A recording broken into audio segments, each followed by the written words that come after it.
Pendaftaran KIP Kuliah 2025 semakin dekat.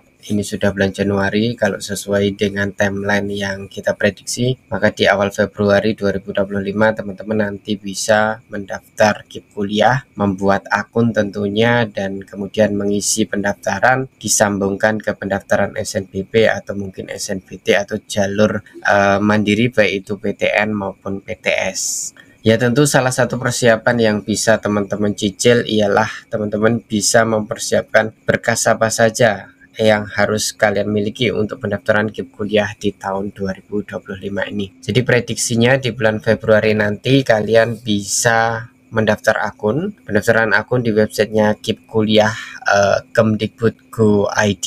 Terpusat di sini. Pendaftaran dilakukan masing-masing, tidak perlu lewat sekolah, tidak lewat desa, tidak lewat dinas sosial. Jadi langsung di website ini.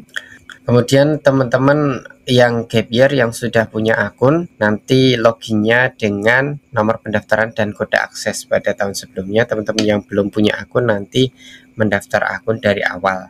Kalau sudah bikin akun, melakukan pengisian secara lengkap, lalu kalau nanti keterima di seleksi masuk perguruan tinggi, seleksi masuk perguruan tinggi itu ya bisa SNBP, bisa SNBT, bisa jalur mandiri. Nanti kalau keterima baru diseleksi KIP Kuliah. Nah, wacananya yang punya KIP sampai dengan kelas 3 semester 2 itu nanti otomatis tidak ada seleksi KIP Kuliah. Setelah keterima di SNBP dan SNBT langsung dinyatakan lolos KIP Kuliahnya. Jadi calon penerima KIP Kuliah tidak perlu mengikuti tahapan seleksi KIP Kuliah sebagaimana yang tidak punya KIP. Kalau tidak punya KIP nanti ada seleksinya, bisa seleksi berkas, wawancara, dan juga seleksi survei. Nah, ini perlu dipersiapkan. Pertama, hal yang perlu teman-teman ketahui adalah dalam proses pembuatan akun ada data penting pendaftaran KIP Kuliah yang harus kalian punya. Bagi teman-teman yang belum pernah membuat akun KIP Kuliah, maka silahkan dipastikan NISN-nya, dipastikan NPSN sekolahnya, dan persiapkan email aktif yang ada di HP kalian. Harapannya juga punya backup password dan emailnya ditulis di buku agar tidak lupa. Kalau sewaktu-waktu HP-nya rusak, emailnya kemudian tidak ada backup passwordnya, maka bisa bermasalah di kemudian hari ketika kalian pengen login kembali ke akun KIP Kuliah. Kalau lupa kan repot. Sedangkan yang pernah membuat akun KIP Kuliah di tahun 2024 nanti akan diarahkan pembaharuan akun, di mana kalian harus ingat nomor pendaftaran KIP Kuliah tahun 2024 dan juga kode akses untuk login di akun KIP Kuliah 2024. Harusnya nomor pendaftaran dan kode akses ini setelah kalian mengikuti pembaharuan akun yang dilakukan beberapa bulan lalu di tahun 2024. Nah, teman-teman yang nomor pendaftaran dan kode aksesnya tidak ikut pembaruan akun di tahun 2024 pasca servernya down, kita masih belum tahu nanti apakah bisa digunakan atau tidak. Jadi yang sudah pernah buat akun di tahun 2024 tinggal siapkan nomor pendaftaran KIP Kuliah, kode akses, emailnya ya email yang dipakai pada tahun kemarin. Kalau sudah hilang ya dipersiapkan email yang baru untuk pembuatan akun KIP Kuliah. Gap year yang sudah punya akun nanti ketika masuk login kembali akan diarahkan mengisi semua data dari nol. Jadi data-data yang telah diisikan sebelumnya hilang semua, termasuk pas foto, kemudian foto rumah, foto keluarga, itu hilang semua. Silahkan diperbarui, pas fotonya terbaru ya, boleh background polos, tidak harus pakai seragam sekolah, bisa untuk pas fotonya. Nah, ini tadi berkaitan teman-teman yang belum pernah bikin akun, silahkan kalian cek NISN-nya ya di websitenya nisn.data.kemdikbud.go.id, atau mungkin semualah yang sudah punya akun ya boleh ngecek NISN-nya di websitenya nisn.data.kemdikbud.go.id.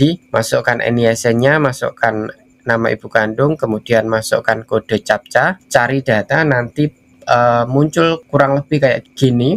NISN-nya muncul, nama kalian, silahkan dicek ejaannya ada yang salah atau enggak sebelum pembuatan akun SNPMB dan pendaftaran KIP Kuliah. Kemudian tempat lahirnya benar atau enggak, jenis kelaminnya benar atau enggak. Ya, nanti kalau ini muncul clear benar ya berarti aman, bisa membuat akun KIP Kuliah dan bisa membuat akun SNPMB. Biasanya yang bermasalah NISN itu yang dari pondok pesantren atau dari sekolah-sekolah di bawah Kementerian Agama. Itu kan perlu sinkronisasi ke datanya Kementerian Pendidikan kan, seperti itu. Jadi silahkan dicek untuk memastikan agar nama lengkapnya benar, tempat lahirnya benar, jenis kelaminnya benar, gitu ya.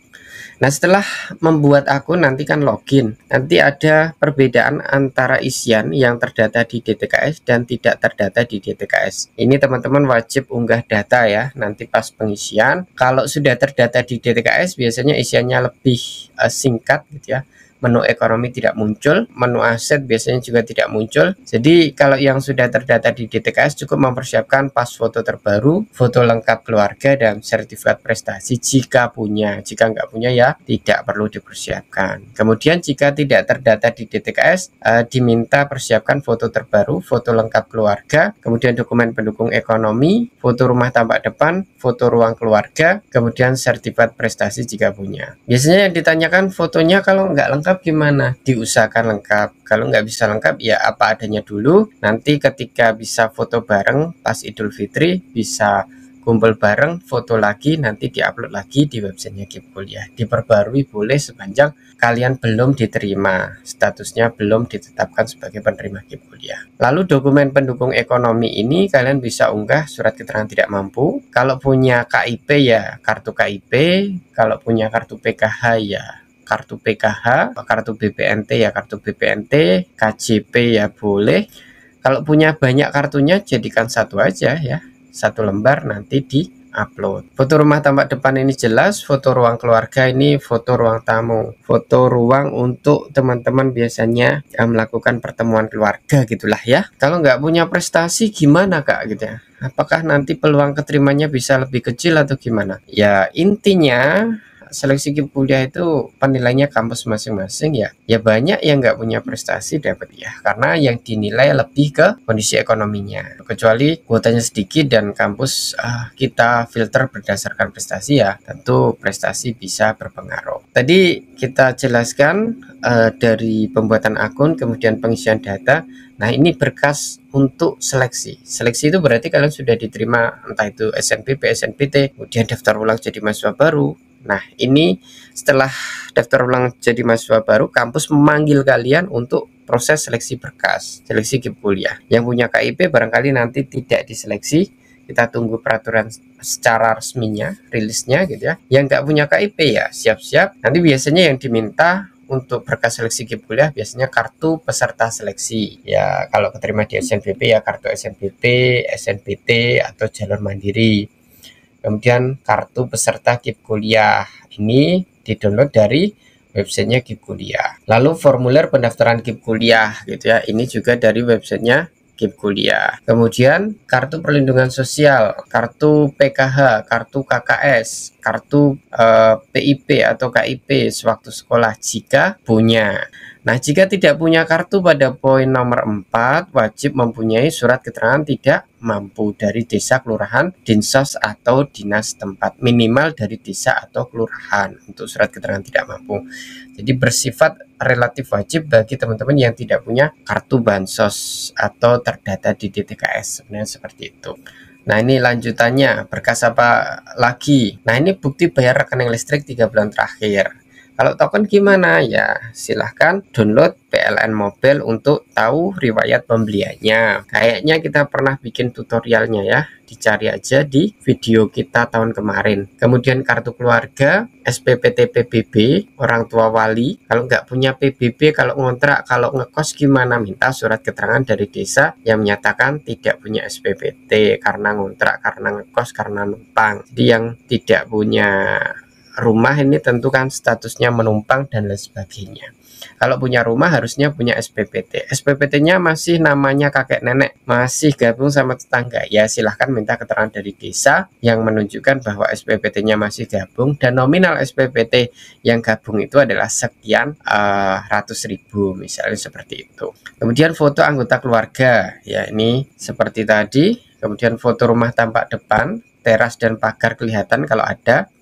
Tampak samping, kemudian tampak belakang, foto ruang tamu, foto dapur, foto kamar mandi, dan foto kamar tidur mahasiswa, foto lokasi usaha jika punya usaha. Lalu slip gaji atau surat keterangan penghasilan orang tua wali dari kepala desa. Kalau karyawan swasta gitu ya, bisa slip gaji. Kalau kerja informal, petani, pedagang, nelayan, atau serabutan, ya silahkan minta surat keterangan penghasilan orang tua dari kepala desa. Selanjutnya, form pernyataan ketentuan khusus penerima bantuan KIP kuliah mahasiswa baru. Ini biasanya kampus masing-masing memberikan formulirnya. Itu berkas untuk proses seleksi untuk dinilai oleh kampus. Nah, itu ya berkas-berkas penting yang teman-teman perlu tahu dan perlu siapkan untuk seleksi KIP kuliah di tahun 2025. Per hari ini boleh diurus, misalnya surat keterangan tidak mampu, untuk dokumen pendaftaran ya, untuk diupload kalau teman-teman tidak punya kartu bansos lainnya, karena sebentar lagi ya di bulan Februari, dan SKTM-nya atau surat keterangan slip gajinya nanti dibuat per tahun 2025. Kalau tahunnya 2024 atau tahunnya lama itu nggak berlaku.